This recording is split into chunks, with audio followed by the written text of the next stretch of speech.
we heard about the importance of, significance of Bhagavad Gita, and then the summary of Bhagavad Gita. The first chapter, second chapter, third chapter, fourth chapter, and fifth chapter. We are in fifth chapter. In the first chapter, Arjuna had reasons why not to fight. And then in the second chapter, after Arjuna takes Sharanagati, after Arjuna surrenders to Lord Krishna gives reasons of why Arjuna should fight. And then the Lord says that you have to fight, but fight as a Nishkama Karma Yogi. Then what is Nishkama Karma Yoga? And the symptoms of Nishkama Karma Yoga. How to do Nishkama Karma Yoga. All that was being explained from the second chapter. Then it went to third chapter. And at the end of the third chapter, Lord Krishna says that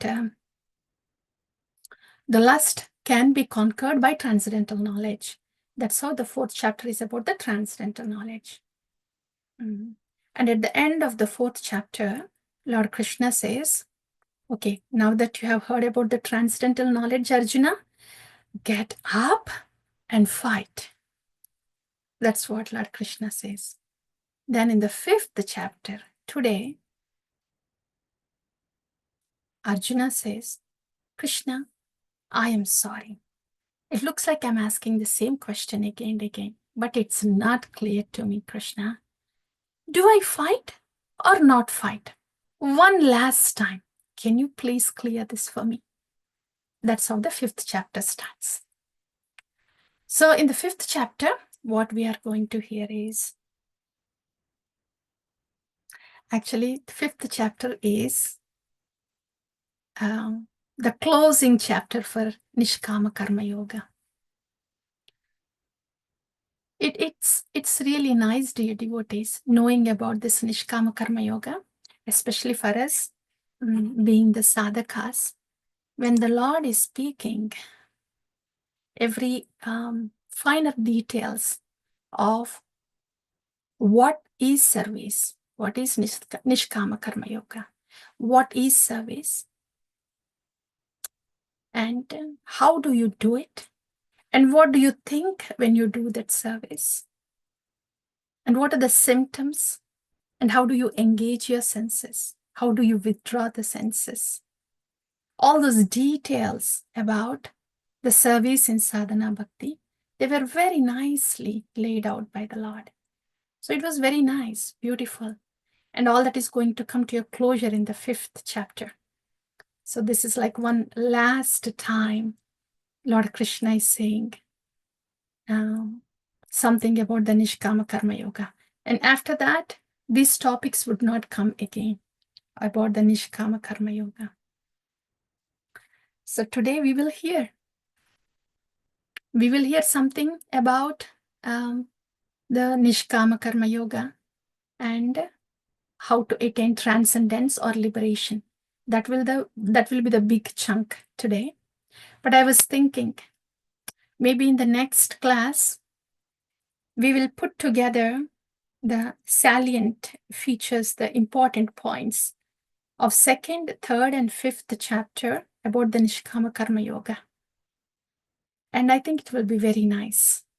It will be very nice when we hear them in a systematic way.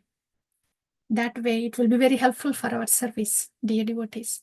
So that we can do it in the next class, putting all these important points from second, third, and fifth chapter. Okay.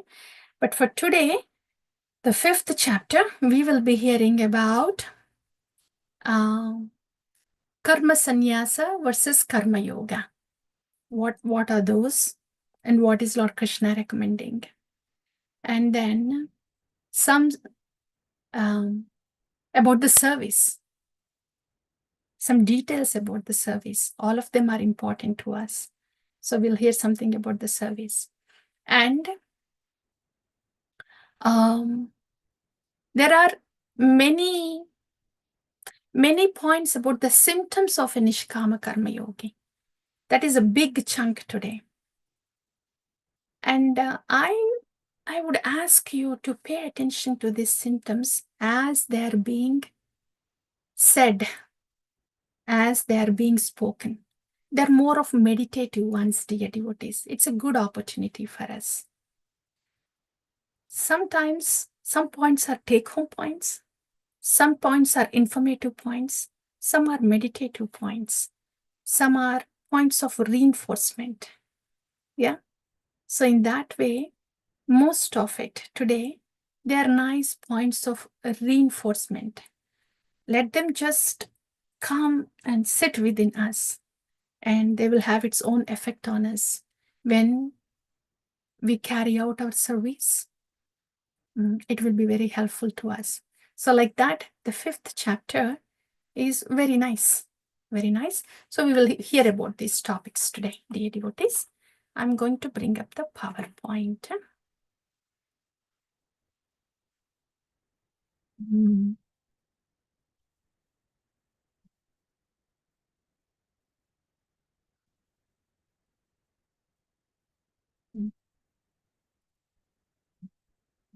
PowerPoint. Yes. This is 5th chapter. Let me share this with you.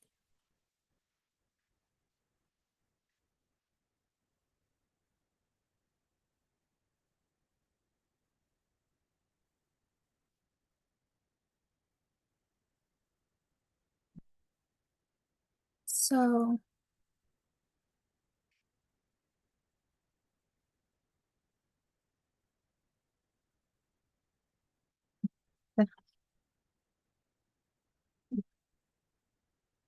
the 5th chapter, this is what we are going to hear today about karma sannyasa and karma yoga. What does those terms mean? And that's one subtopic. And the second one is, we often hear that we are not the doers, right? Then who are the doers? That's the second topic. And the third one is yoga yukta, or symptoms of a nishkama karma yogi. These are really beautiful. They are more like pure devotee symptoms. You know, when we hear about these symptoms like this, dear devotees, I would hear them as, there are qualities of a Vaishnava, 25, 26 qualities of a Vaishnava, right? The chief most, the foremost being the dependence on the Lord. And there are other qualities of the Vaishnavas too. So those are the 26 qualities of the Vaishnava. So when I'm hearing from the Lord about these qualities of Nishkama Karma Yogi in this chapter and in the previous chapters too, they're very beautiful actually.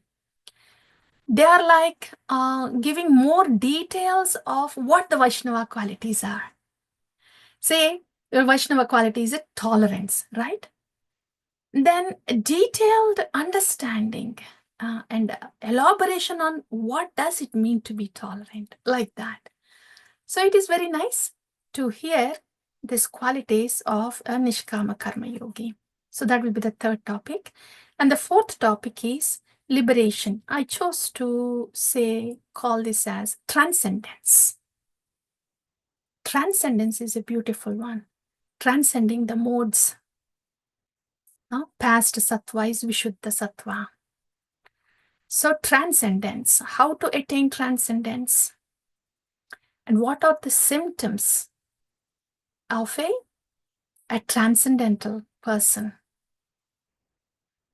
And what is the vision? Yeah, what is the vision and symptoms of a transcendental person? And how to attain transcendence? So that's the next topic. So these are the 4 topics. So coming to the first one. So now the opening statement is in the 5th chapter. Arjuna is saying, Krishna, for one last time, please, can you make it clear to me? Do I do karma sannyasa or do I do karma yoga? You said, because the 4th chapter was all about transcendental knowledge. And again, Arjuna is inclined to think having knowledge versus doing action. Both are different. He's just thinking like that. He's so fixed in that because he doesn't want to fight.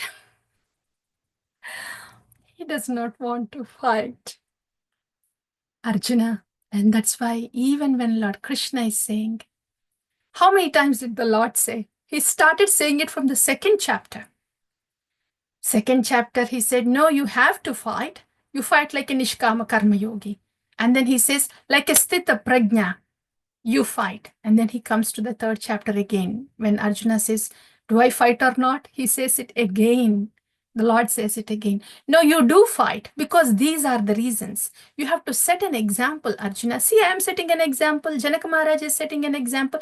You have to fight it as a sacrifice. All that he said, the Lord said.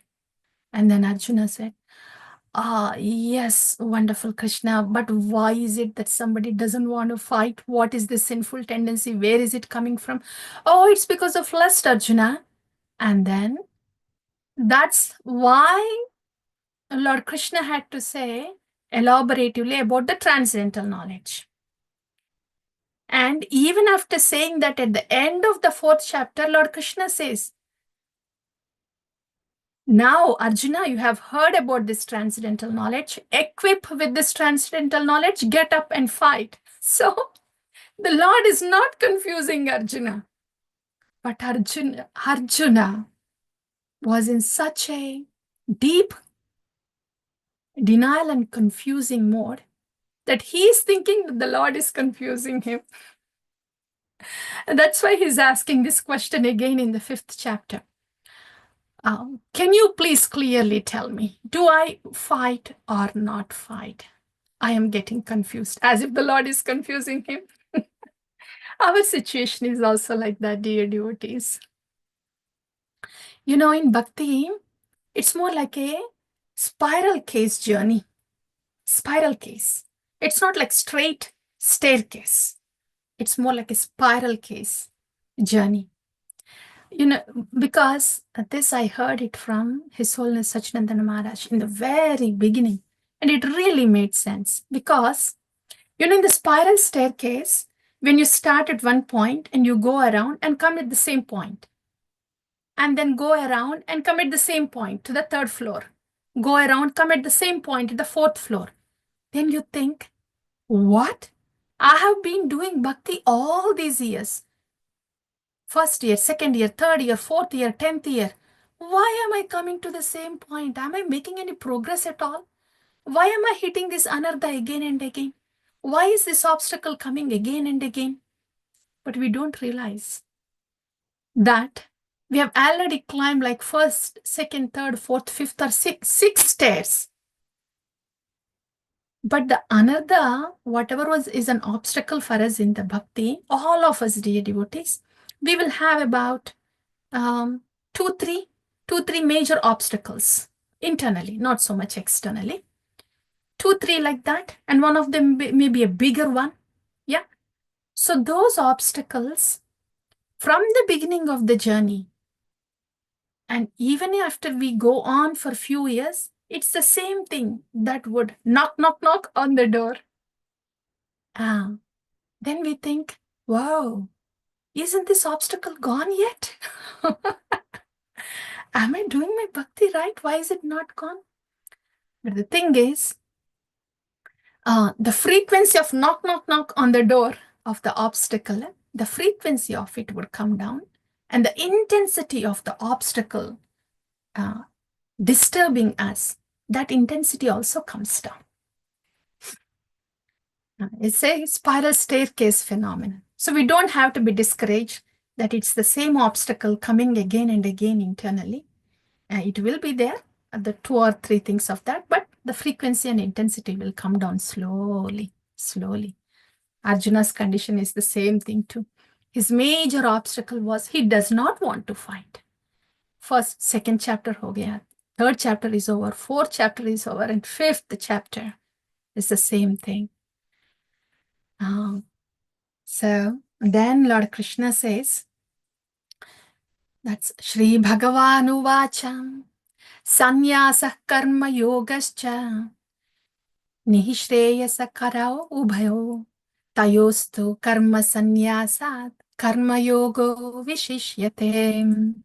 So Arjuna was asking, do I do karma sannyasa or karma yoga? Karma sannyasa means not doing any action. Go to the forest, not doing any action. So do I just go to the forest, not fight? Or do I do karma yoga or nishkama karma yoga or fight without getting attached to the result? What do I do? Karma sannyasa or karma yoga? To that, the Lord is answering. Karma sannyasa and karma yoga. Both of them can give liberation, but karma yoga vishishyate. I am endorsing karma yoga. You should do karma yoga. It means you should do your dharma, you should fight. So work in devotion is better than renunciation of work. He makes it very clear, Lord Krishna. And now, Lord Krishna really wants Arjuna to be clear what that sannyasi means. Who is real sannyasi? Just because somebody chooses not to work, sit and meditate, is he really sannyasi? Who is really sannyasi? Like Titikshva karunikaha suhrudo sarvadehinam ajata shantaha sadhava sadhu bhushanam. How do we know that somebody is a sadhu? Just because they dress up as a sadhu? They dress up as a devotee? Is that how we know sadhu? No. Sadhu has certain ornaments. So with the ornaments on that sadhu, you identify that he or she is a sadhu. What are those ornaments? Titikshava karunikaha suhrudo sarvadehina. The tolerance, the maitri, karuna, kindness. So these are the ornaments to identify a sadhu. Like that, what are the ornaments to identify a sannyasi? How do we know that somebody is a sannyasi? Jneyah sanitya sannyasi yona dveshtina kankshati nirdvandvo hi mahabaho sukham bandhat pramuchyate. Dear devotees, when we hear this word sannyasi,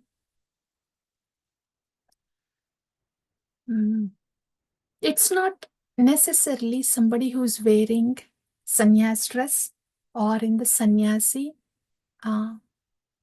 ashrama. I've heard from one of our Gurujanas that all of us, the devotees, can be sannyasis internally. And we don't necessarily have to wait for vanaprastha also outside. The devotees can be sannyasis internally. So everything that we are going to hear today, they are very useful to us, dear devotees. So who is real sannyasi? Lord Krishna is saying, no, Arjuna, know that Jneyah nitya sannyasi.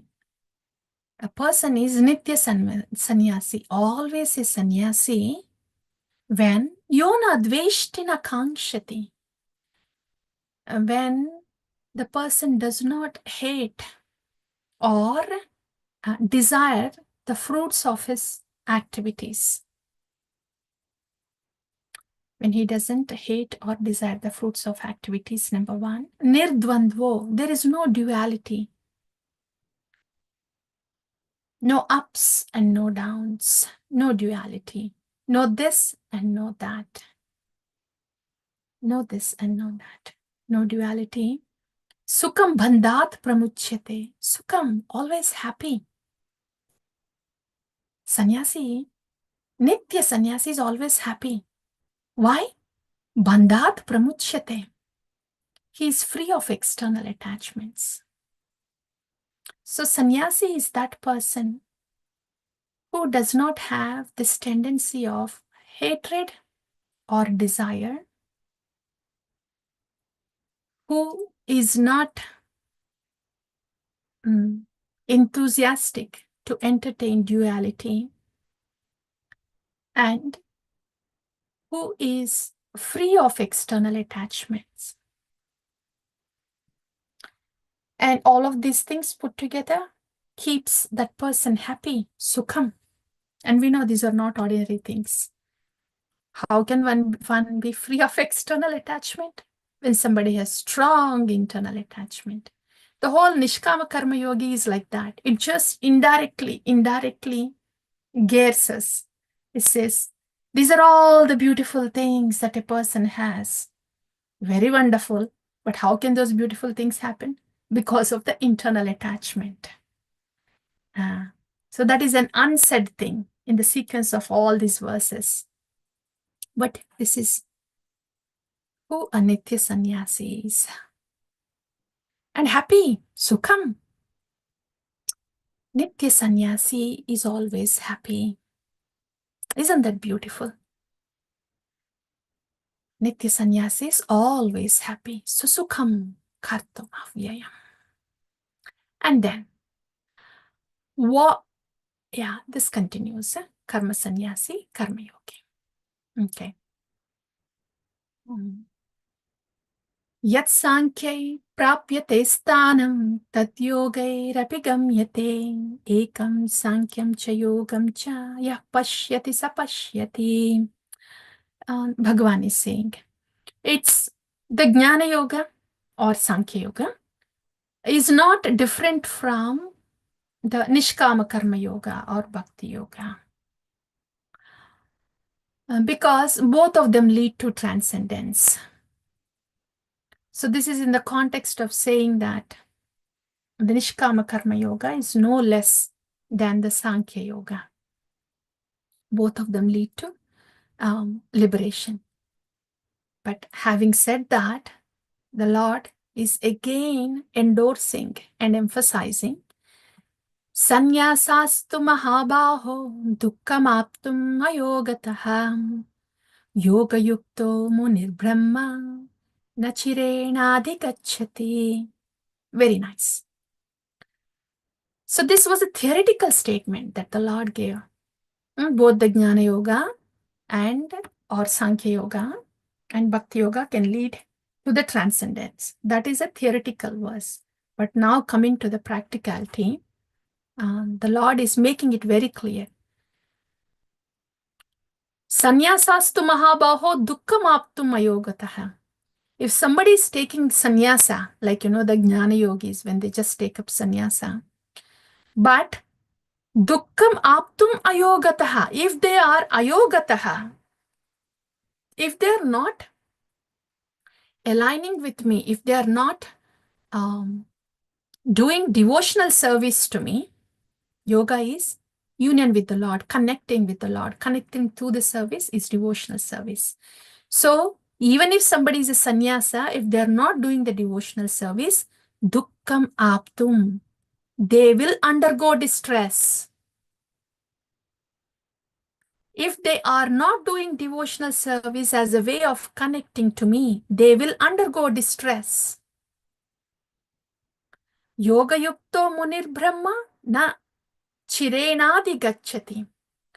Yoga yukto, that's why yoga yukto. Yoga yukto is union with the Lord in devotional service. Munir is thoughtful.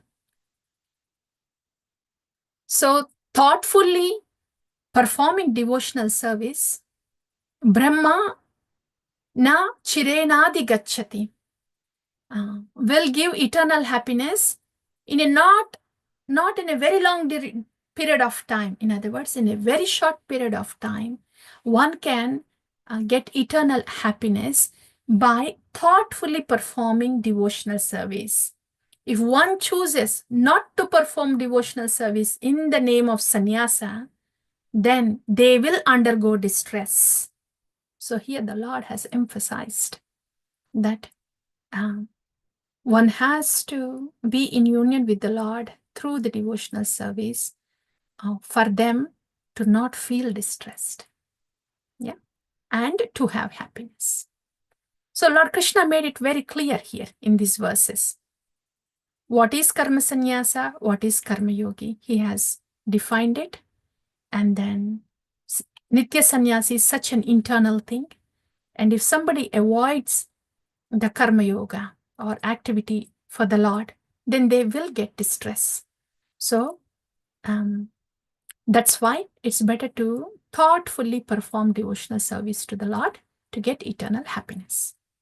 That's about karma sannyasi, karma yoga. Okay?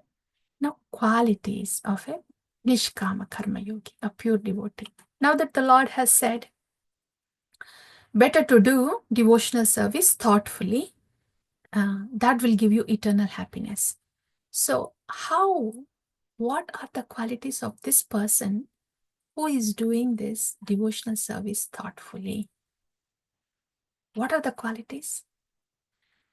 Yoga yukta vishuddhatma vijitatma jitendriya sarvabhutatma bhutatma kurvan api na lipyate. I was thinking of Srila Prabhupada so much when I was reading these verses. Look at this. This one too. Sukham bandhat pramuchyate. How Srila Prabhupada's laughter. He's happy. And here, yoga yukta vishuddhatma. Vishuddhatma is very purified heart.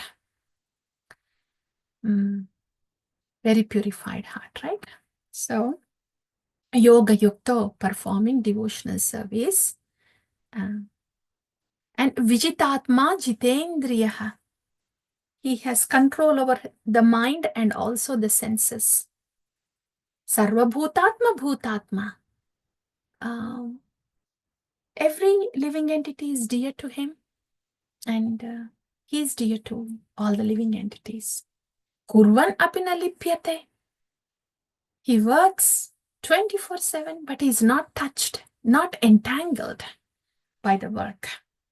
You know, Srila Prabhupada, I heard every day Mangalarti, right? At the Brahma Muhurta, his day starts after writing the books in the night.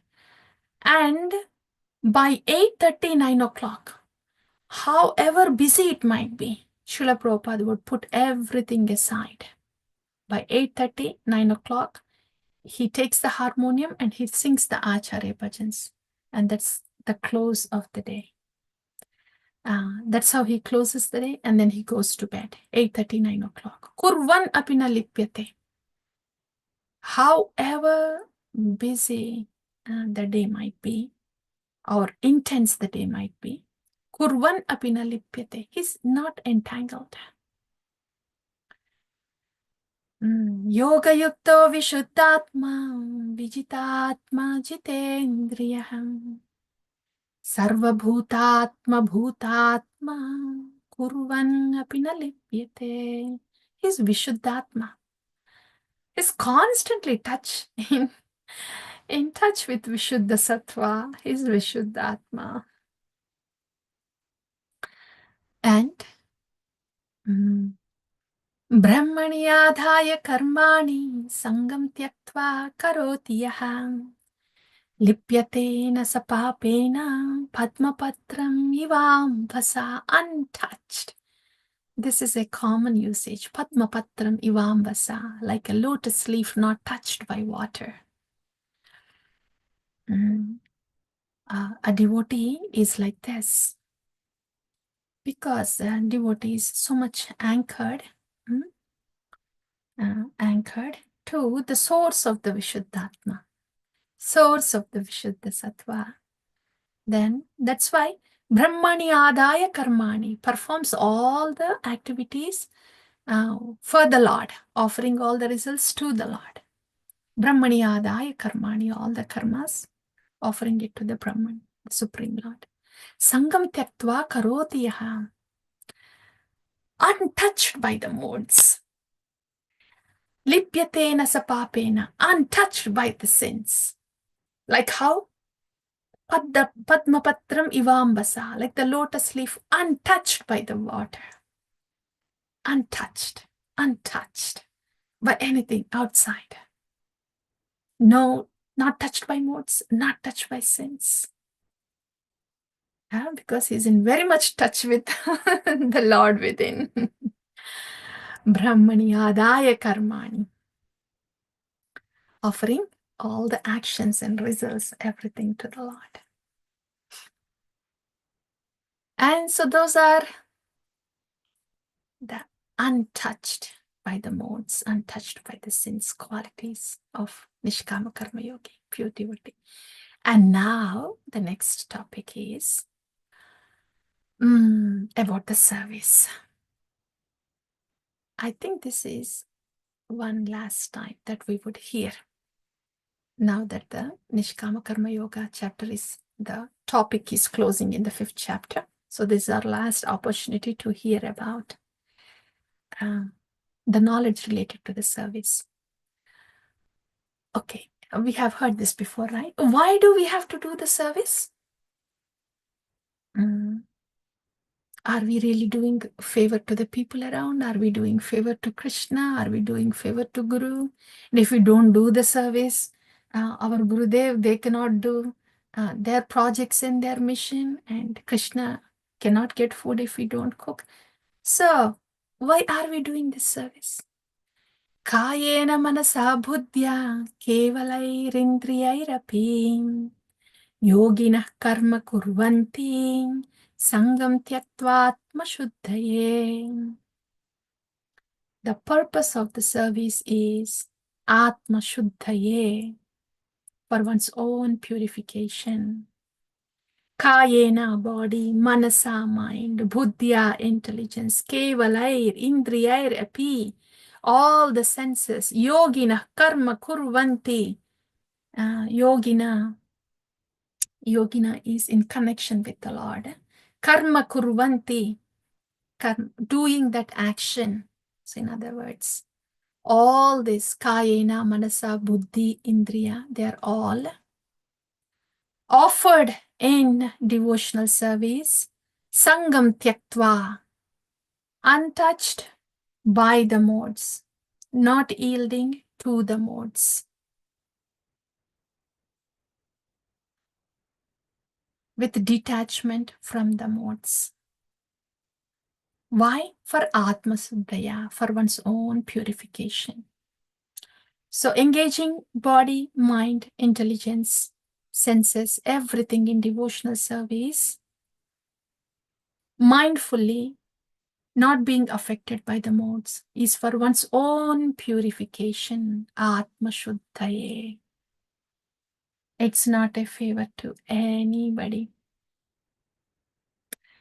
And when we do the service, how can we be peaceful when we do the service? So how to do the service in a way that we can be peaceful? Yuktah karma palam tyaktva shantim apnoti naishtikim ayuktah kama karena phale sakto nibhatyate. Yukta karma palam tyaktva shantim apnoti naishtikim yukta. So a steadily devoted soul, naishtikim yukta, a steadily devoted soul, the soul who is in union with me through the service, karma phalam tyaktva shantim apnoti. When they give up the fruits, then shantim apnoti, they will attain the peace. Ayuktah kamakarena phale asakto nibhatyate. Ayukta, when we are not aligned with the Lord. Kamakarena phalasakta, with the desire doing the service, interested in the fruits of the service, results of the service, then nibhadyate, then they get entangled. See, when we do the service, dear devotees, in short, what this means is, When we do the service, regardless of what and how in the externals, praise or criticism, difficult or easy, success or failure, cooperation or non-cooperation, regardless of these externals, when one performs service as a sacrifice to Vishnu, then Shantim apnoti, then we will be peaceful. Nothing with the service will affect us. Service goes on steadily, peacefully. We don't get mentally exhausted. And as opposed to this, when there's a lot of mental cooking that happens as the service goes outside, as we do the service outside, when there's a lot of mental cooking that happens, then we get entangled. So we can be peaceful when we do the service, when there is no mental cooking inside, for whatever reason. Ayukta kamakarena phalasakte nibadyate. If there is phalasakti, then there will be entanglement. Phala asakti, interested in the fruit. That is translated to mental cooking. Otherwise, there is no reason for mental cooking. Yeah. So this is how we can do the service peacefully. Whatever service it is, how much ever it is, whenever it is. This is how we can be peaceful in the service. This is how we can slowly get to the stage of Nishta. Sarva karmani manasa sanyasaste sukham vasi navadvare pure dehi naiva kurvanna karayan. How to be happy when doing the service. We heard about how to be peaceful, huh? We can be peaceful when there is no mental cooking, when we do the service outside. And how to be happy? Sarva karmani manasa sanyasyaste. This is a beautiful word. Sarva karmani manasa sanyasa aste. Take the sannyasa in the mind. Manasa sanyasa aste. Sannyasa of all karmas in the mind. Renounce all the actions mentally. Then sukham vasi navadvare pure dehi. Then Navadvara Pure Dehi is the embodied soul who is residing in the 9 gates, city of 9 gates. Naiva kurvanna karayan. So this is actually the mental cooking one. This suits very well here. Manasa sannyasa aste. Here is who is renouncing actions mentally here. Yeah, they will be happy. And naiva kurvanna karayan, even though they are doing so much of action or service or their responsibilities outside, na karayan, they are not exhausted, they are not working. Though they are working, they are not working. Naiva kurvan na karayan. He does not work and he's not, he would not be a cause to work. The whole thing is he doesn't get entangled even when he's working. So 2 points here, dear devotees. The mental cooking thing really suits very well here. Sarva karmani manasa sannyasa aste. Renounce all the actions mentally. Do what you have to do outside, but don't cook anything in the mind. That's one here.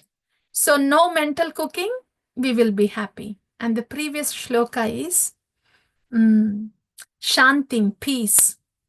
With external detachment, we can be peaceful. Yeah.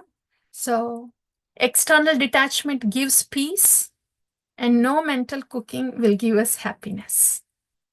Sarva karmani manasa sannyasa aste.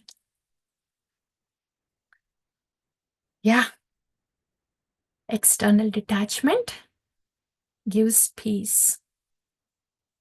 And when there is no mental cooking, there is happiness. So that's about the service. Good. That's almost the last section, dear devotees, about how to do the service. Bhagwan has taken all care, giving all the details about the service. And this is the last section. And now, the other aspect of the service or action. Say, if a person is doing an action, say if somebody is helping, if somebody is hungry and you're feeding the poor, that is also an action, or you're performing your service. Who is doing this action? The charity, those people who do the charity work, they think, I am helping the poor. But is he really helping the poor? Na kartatvam na karmani lokasya srijati prabhu. Na karma palasam yogam swabhavastu pravartate. The truth, behold, the truth is being told here. Whoever is thinking, I am helping others, Lord Krishna is saying, Na kartatvam na karmani lokasya srijati prabhu. Here, prabhu is, Navadvara Pure Dehi, city of 9 gates. So the one that is residing in the city of 9 gates, the soul. Here the soul is called Prabhu. The embodied soul, na kartatvam, he does not do. Na karmani, he cannot make others do. Lokasya srijati, na karma phala samyogam. And he cannot create the fruits of the actions. Then who is it that is doing? Swabhavastu pravartate. It is swabhava, it's prakriti, it's the modes that are in action. So if somebody is feeding the hungry people, cooking and feeding the hungry people, is it the person who is feeding actually helping the person that is hungry? It's the modes. See, if I am feeding a person who is hungry, I am moved by sattva guna.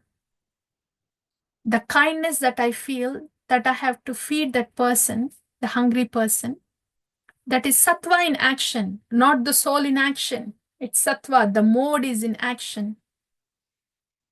So the doer here is the sattva guna. It's the mode that is doing, not the soul. So direct reason, immediate reason for the action is the modes. It's the modes that is in action. This is, we'll give you this other example. This is for something that is in the mode of goodness, helping others. Yeah. As angry person. Yeah. And if I'm angry and yelling at someone, the soul is not in action. It's the rajoguna, the mode of passion, the push, the mode of passion, the push is in action. So the modes are in action. The soul is behind these modes. It is not acting. It's the mode that is acting. That is in regards to the modes. Then how about the devotional service? It's the same thing. It's the same energy of the Lord. Here it is Daivi Maya and here it is Yoga Maya. So when we are in doing service, in devotional service, we hear this very often that we are not the doers. When the soul desires, here the role of the soul is to desire. So if somebody is angry or somebody is helping, the soul is desiring, but it's not directly doing. Soul is desiring and the mode is performing. Yeah. Like that, in bhakti also, when the soul is desiring to serve Bhagavan, then it's the internal energy of the Lord. It's the Sandhini Shakti of the Lord that comes into action and enables us to perform that action or the service. So the direct reason for the service to happen here is the internal energy of the Lord. And in this material world, the direct reason for the action is external energy of the Lord, like that. So the soul is not directly responsible. It is, of course, because it has the desire, but the direct factors in action are the modes. Nadatte kasyachit papam nachaiva sukrutam vibho ajnana ajnanevartham jnanam tena muhyanti jantavaha. Okay. Now that we heard that soul is behind the modes, soul is not the reason for the direct action, then isn't it the Lord then? Lord is all powerful, right? So he is not responsible for the action then? Because this question especially, this is the answer to the question in the very beginning of Bhagavad Gita. We had all those questions, right? And the answers are coming one after the other. Maybe in one session, we'll go through all those questions and put the answers that we have heard together. But there, one of the questions is, why does good things happen to bad people, bad things to good people, right? Why does Lord let this happen? That's one of the questions. And the answer is here. Nadatte kasyachit papam nachaiva sukrutam vibhu. Vibhu is the Lord. Supreme Lord does not assume anyone's pious activities or anyone's sinful activities. He is only, he is the proprietor. He is the, he's the supervisor and he's the sanctioner as a super soul. But he's not involved in anybody's sinful or anybody's pious activities. He's upadrishtaha anumantaha. So the Lord is not responsible for anybody's sinful or pious activities. Ajnana evavritam jnanam tena muhyanti jantavaha. Jantavaha means here embodied soul. But people think it is the Lord because they are covered with illusion. They are bewildered and their knowledge is covered with illusion. And that's why they think the Lord is responsible for good things happening to bad people, bad things happening to the good people. But that's not the case. It is the modes. It's the external energy that is in action. Okay. So when this knowledge is revealed like that, Jnanena tu tat ajnanam yesham nashitam atmanaha tesham aditya vajnanam prakashayati tat param. So when the light like knowledge dispels darkness, when the Lord is giving the knowledge like this, it is dispelling our darkness of ignorance. Like how? Like the sunlight. How the sunlight makes everything clear during the daytime. In this way, the jnanam, knowledge that is imparted by the Lord, makes all these things very clear to us. Like who is the doer? Who is the immediate cause of action? Is the Lord responsible for our papam, punyam, sinful and pious activities at all? So this knowledge dispels our darkness. So this is about who is responsible for an action and even for the service too. Both of that we have discussed. For the action, it's modes, one of those modes. If it's a bad action, harmful one, then it is mode of ignorance. If it is violence, it is a mode of ignorance.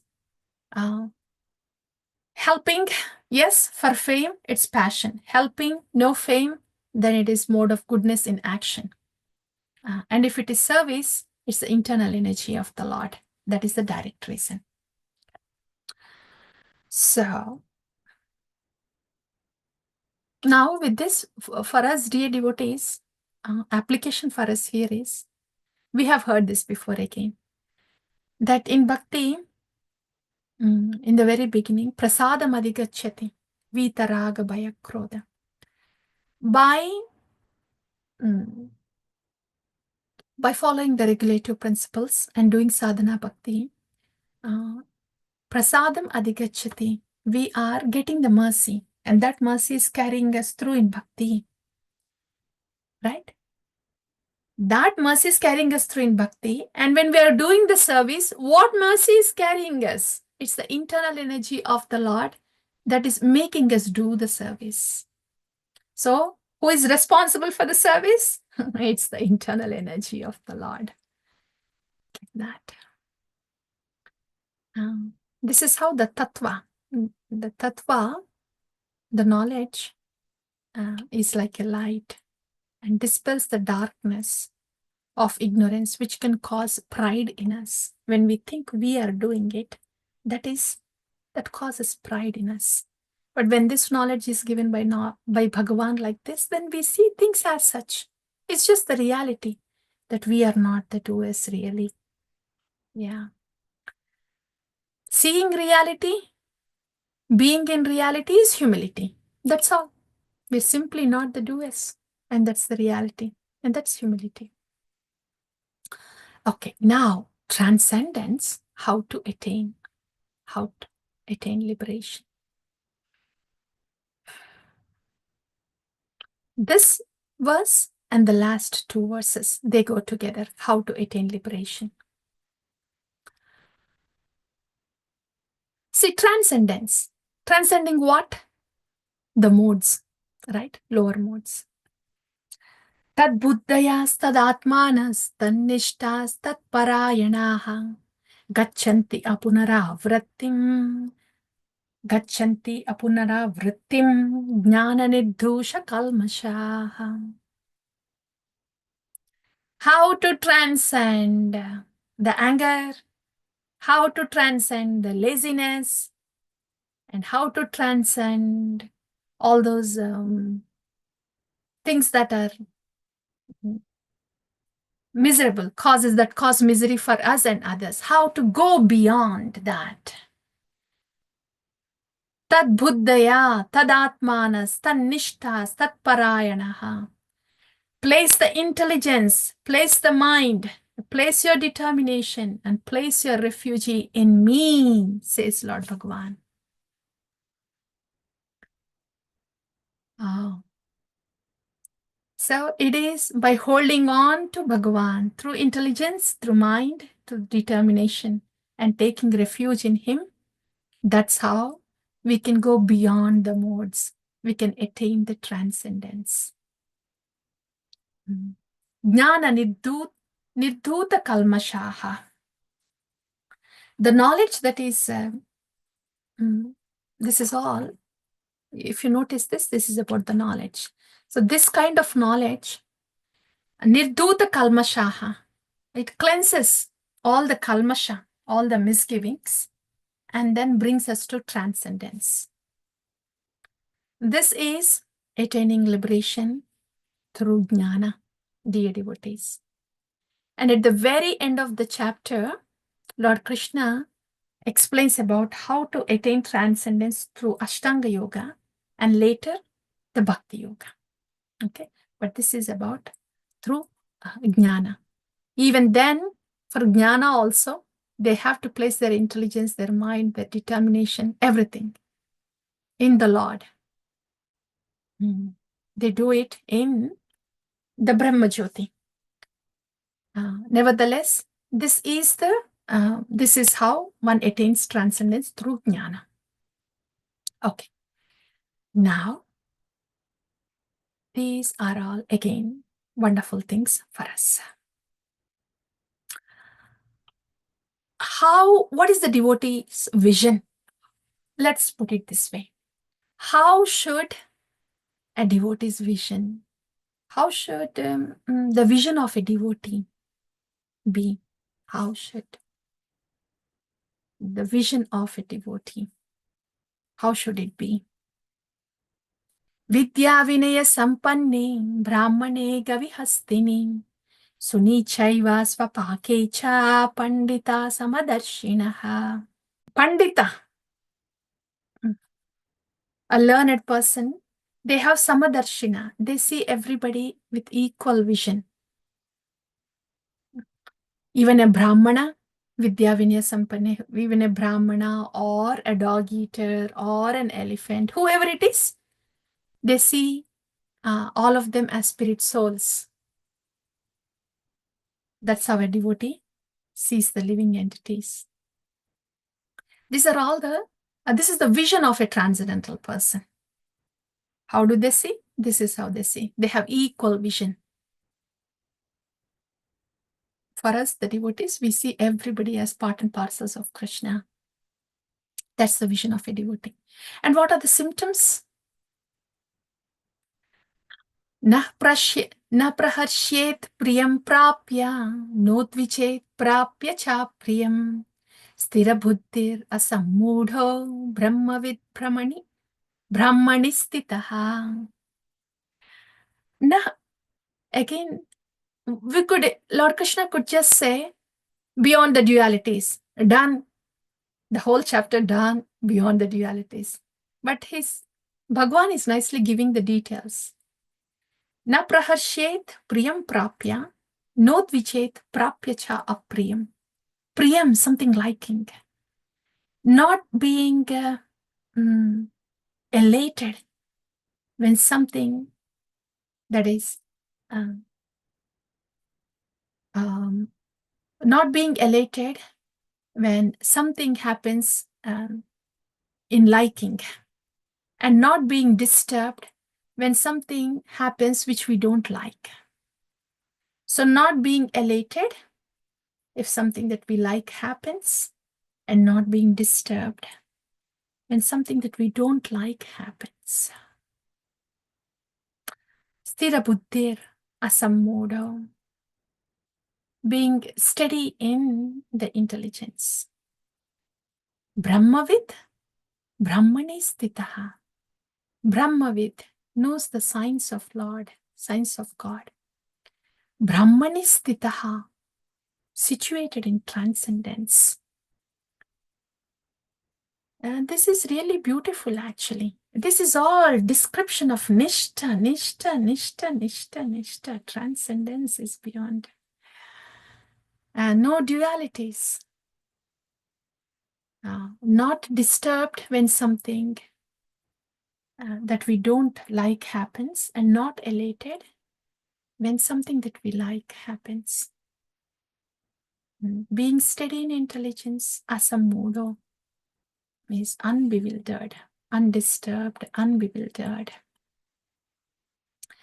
And the next one is Bahya Sparshesva Asaktatma Vindati Atmani Yat Sukham Sabrahma Yoga Yuktatma Sukham Aksham Ashnute. This is very nice. How can all these things happen, huh? Undisturbed. Not being disturbed when something that we don't like happens, and not being elated when something that we like happens. Always steady. How can all this happen? Are we robots or what? It is happening because Vindati Atmani Yat Sukham Bahya Sparseshu Asaktatma. One comes to this stage because they are not inclined to, not enthusiastic and inclined to interact with the modes. Then what are they inclined and enthusiastic to interact with? Vindati Atmani Yat Sukham. They're rejoicing within. Bahya Sparshesu Asaktatma. Asaktatma, they're not inclined with Bahya Sparsha. Nothing, not interested with any sensory perception from outside. including the mind. Because they're busy inside. Vindati atmani yat sukham. People may think they are robots, but they are the biggest rejoicers within. Sabrahma yoga yuktatma sukhamakshami ashnute. He enjoys unlimited happiness within because he's concentrating on the supreme within.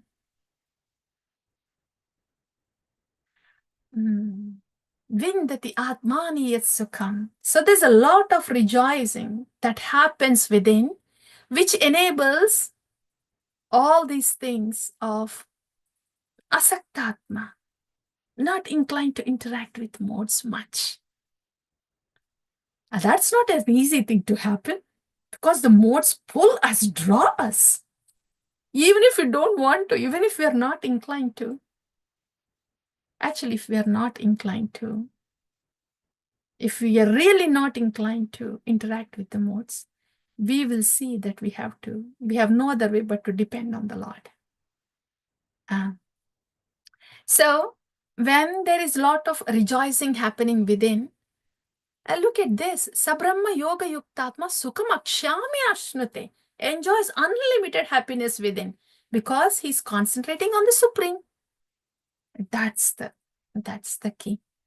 And that's why, samapandita samadarshinaha sthira buddhira sammuda, and not being agitated with something disliking happens, not being elated with something liking happens outside. Why is all this happening? Where is the strength coming from? What are they busy doing? They are busy rejoicing inside. That's the key. That's the key. Param drishtva nivartate. And this is the continuation. Yeah. Yehi samparshja bhoga dukkha yoneya evate adiyantavantah kaunteya nateshu ramate buddha. This is one more thing. The devotees, when we go outside, when the people outside, when they ask us, don't you want to eat that? That's so yummy. Don't you want to watch that? That is such a famous one. It is so this, that. Yehi samparshja bhoga dukkha yoneya evate. The intelligent person knows that all the sense gratification means it's really interacting with the external world to satisfy our mind or to satisfy the senses. An intelligent person knows that this is all dukkha yoneya evate, and it has adi and it has antam. It has a beginning and it has an ending, and it will result only in dukkham. That's why nateshu ramate buddha. That's why there is no inclination. There is no inclination to entertain anything with the senses, anything with the sense objects outside. No inclination. Nateshu ramate buddha. There is no ramate there. Because they know. Because ultimately that would cause a misery. Dukkham. Sooner or later. And having said that, are these devotees really so struggling doing the devotion and they are not happy? Are they forced to do all this? Is it really mechanical? No. Devotees are busy doing this. Vindati atmani yat sukham. Rejoicing within. One thing, dear devotees, our focus should be more on vindati atmani yat sukham. Parandrishtva nivartate. Unless one is naturally developing that taste from within, rejoicing within, it will be hard to give up anything external. That is the principle, to develop the taste within. So there can be natural detachment from outside. That's the principle. But how to actually do it practically? It's like this. To see the positive perspective of what bhakti is offering to us. Oh, I'm able to get up early in the morning, Brahma Murta. It is so quiet and it is japa. And when the japa is done with such a quality, then my life will change, my thought will change, my focus will change, my intelligence will get sharper. This is very wonderful.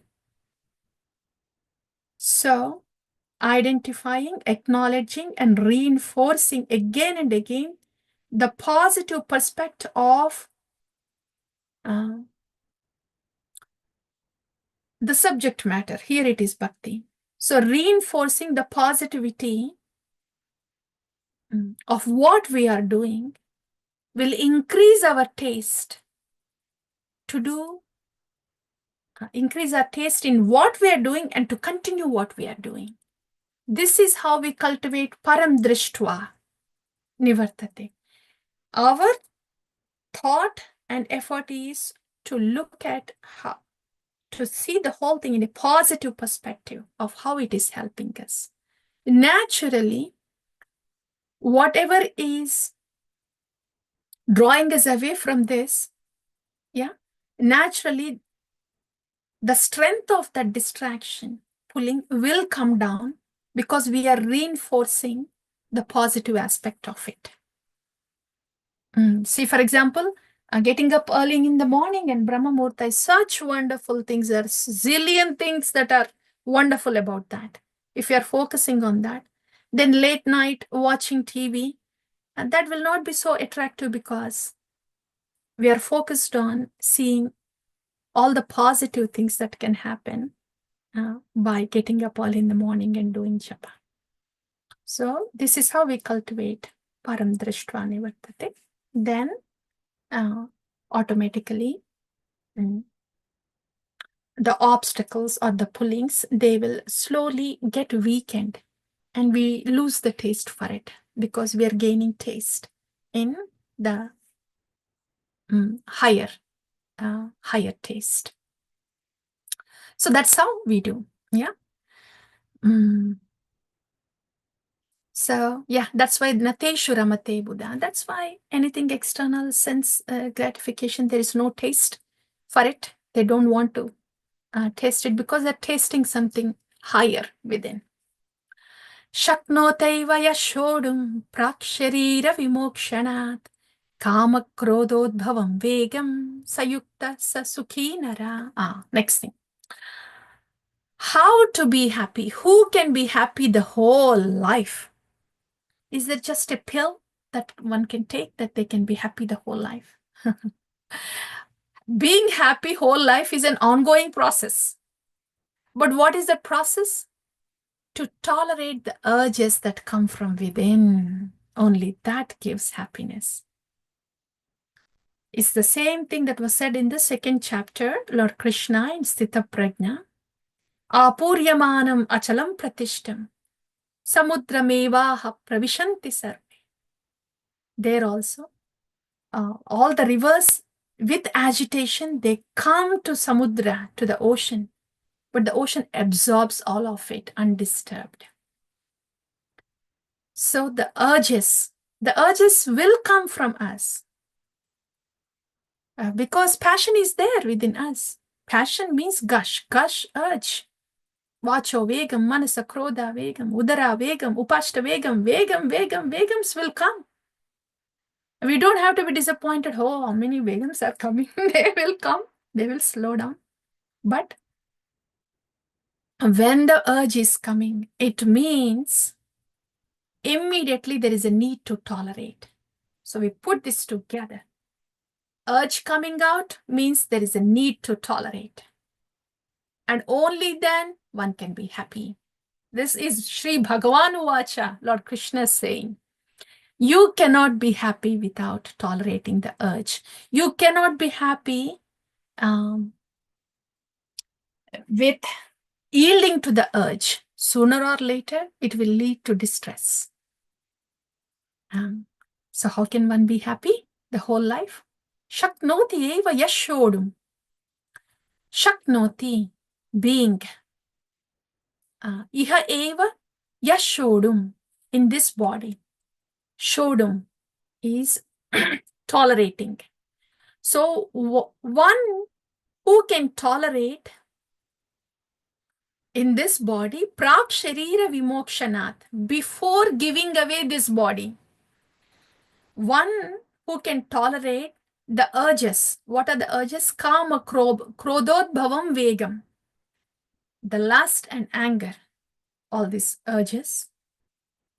Then Sayukta Sasukhi Nara.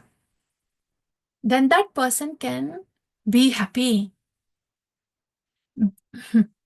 Before leaving the body, one who learns to tolerate all these urges that are coming from within, then they will be happy. That person will be happy. So the take home is, when there is an urge, then the need is to tolerate. And that's how we get to the Nishta. When there is an urge, then we tolerate. Urge means passion. Tolerate. Then it will slow down and it will take us to Nishta and it will give us happiness. Okay. Then this is all about the symptoms of a transcendental person. In other words, what do we need to do? That we have heard. And yeah, the last shloka. Who can attain the transcendence? This is more like a like the final shloka that putting all the points that I have discussed so far.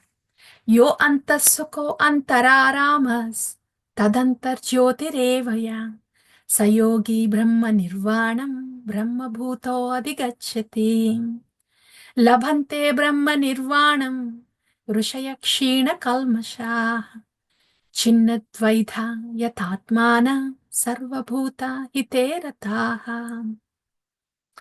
This is very nice. This reminds us of Parikshit Maharaj's prayer.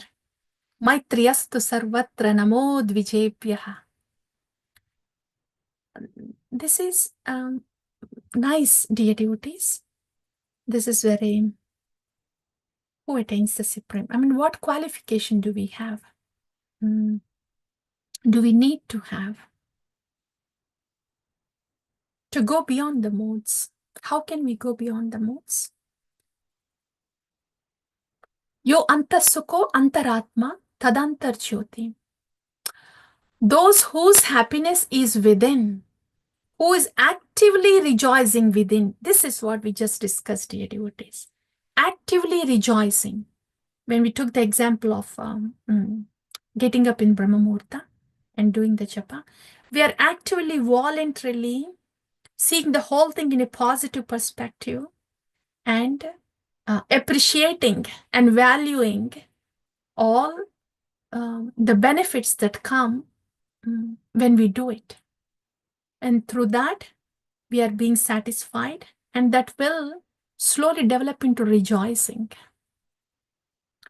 So those whose happiness is within and who's actively rejoicing within and whose aim is inward, this is antarmukhi.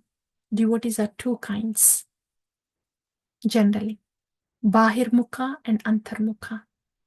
Bahirmukha devotees are always pointing out the fingers outside. Bahir, outside fingers. Antarmukha are introspective. They are looking within. So this is a qualification for us to go beyond modes, to go beyond passion, to go beyond ignorance. We have to be looking within, not pointing it out. And actively rejoicing within. Actively rejoicing within, happiness within. All that is wonderful, right? And then the next one, Labante Brahma Nirvanam, Rishaya Kshina Kalmasha. Rishaya Kshina Kalmasha. Kshina Kalmasha is, their Kalmasha is very Kshina. They're almost devoid of dirt and sin. Okay, wonderful. Chinna Dvaida. Their torn of duality. Torn of duality. There is no duality. And yatatmana sarva bhuta hite rataha. This point, dear devotees, they work for the welfare of all living entities.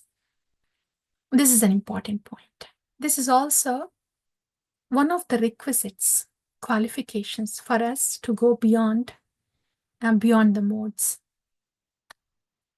This is turning within, happiness within, rejoicing within. And the next one is sarva bhuta hite rataha. Jivadaya. Welfare work for all living entities. Can you see what this shloka is looking like? Yo antasukho antararamas tadanta jyotir nama ruchi. Rejoicing within, sarvabhuta hiterata, welfare work outside, jivadaya outside. So, antarmukhi and then sarvabhuta hiterata, welfare work outside. Those are the main things that we can keep in mind as the requisites to go beyond the modes, to stay internal, introspective, not pointing fingers outside, and also to continue to work for the welfare of the people, living entities around. Jivadaya, Vaishnava Seva, that.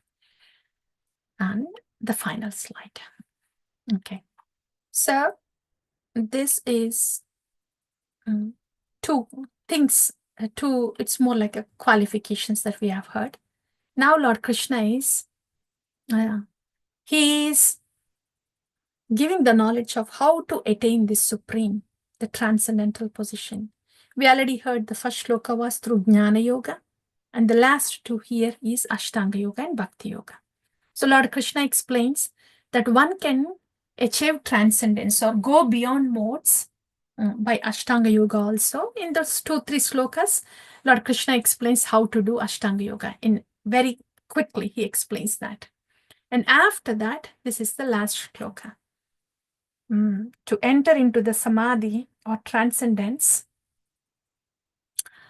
one should know, Arjuna, Bhoktaram yajna tapasam sarvaloka maheshwaram suhrudam sarva bhutanam jnatva mam shantim rachyati. How to go beyond modes? When one knows that I am the supreme enjoyer of everything that anybody does, and when one knows that I am the proprietor of everybody and everything that exists here, and when one knows that I am their supreme well-wisher friend, then knowing that jnatva mam shantim rachyati, then they will attain peace. This is just the start, attaining peace. Prabhupada calls this as peace formula, the shloka as peace formula. Because if we do things for our enjoyment, that nature itself will not give us peace. We cannot always have enjoyment. So, supreme enjoyer, as only when we see Lord Krishna as the supreme enjoyer, and only when we see that we will be happy and everybody else will be happy, when Lord Krishna is happy, only then we can be peaceful. And only when we see that Krishna, everything around, everybody around belongs to Krishna, not to us, and then we can be peaceful. And also knowing that the Lord is the supreme well-wisher that is present in our heart and is present with us all the time, can give us peace. So these 3 things Lord Krishna states here in the 5th chapter. This is a little introduction, start of the Bhakti Yoga that will start from the 7th chapter on. But this is how the 5th chapter ends, stating that these are the different yogas, Ashtanga Yoga, Bhakti Yoga, and Jnana Yoga that can take the person into a transcendental position. But as already we have heard, Lord Krishna endorses the Bhakti Yoga. That's all, dear devotees. So we'll just wind down. Let's see what we have heard today. We'll go to this table. So we heard about difference between karma sannyasa and karma yogi. And Lord Krishna endorsed. He said that karma yogi is better than karma sannyasa. If the devotional service is not done, then there will be distress. So it's better to do devotional service mindfully. So that was the endorsement by Lord Krishna. Karma sannyasa versus karma yoga. And after that, we heard about this. Actually, we heard about service also. Yeah, we heard about service. There, service. What is the purpose of the service? And the purpose of the service, it's worth going to that slide. The qualities of Nishkama Karma. Yeah, service. What's the purpose of the service? Yeah. And how to be peaceful by external detachment. And how to be happy doing the service when there is no mental cooking, then we can be happy. And when there is external detachment, then we can be peaceful. External detachment is possible when there is internal attachment. When we are doing this service for the pleasure of Lord Vishnu, Krishna, then there can be the external detachment. So that's about the service that we heard. Purpose of the service and how to be peaceful and happy when performing the services. And who is responsible for the service or action? It's not so much about the soul or super soul, but the direct action is by the modes. That's what we heard. And after that, yeah, these are the symptoms of a Nishkama Karma Yogi. That also we have heard. And after that, how to attain transcendence. Here, through Jnana Yoga, and at the very end of the last shloka, Lord Krishna explains how it is obtained by Ashtanga Yoga and then Bhakti Yoga. That we have covered. And the vision of a liberated person or a transcendental person and the symptoms of a transcendental person. The gist of all the symptoms of the transcendental person is there is rejoicing that happens within. And that's why there is no inclination for sense gratification outside. And how can one be happy throughout the life? By tolerating the urges. When there is an urge, then there is a need for tolerance. And a devotee is not elated when something liking happens and not disturbed when something disliking happens. And all this is because the devotee is rejoicing within. That's all, the devotees. That's the 5th chapter. I'm going to close this here. Thank you all. That's about Nishkama Karma Yoga, closure of that.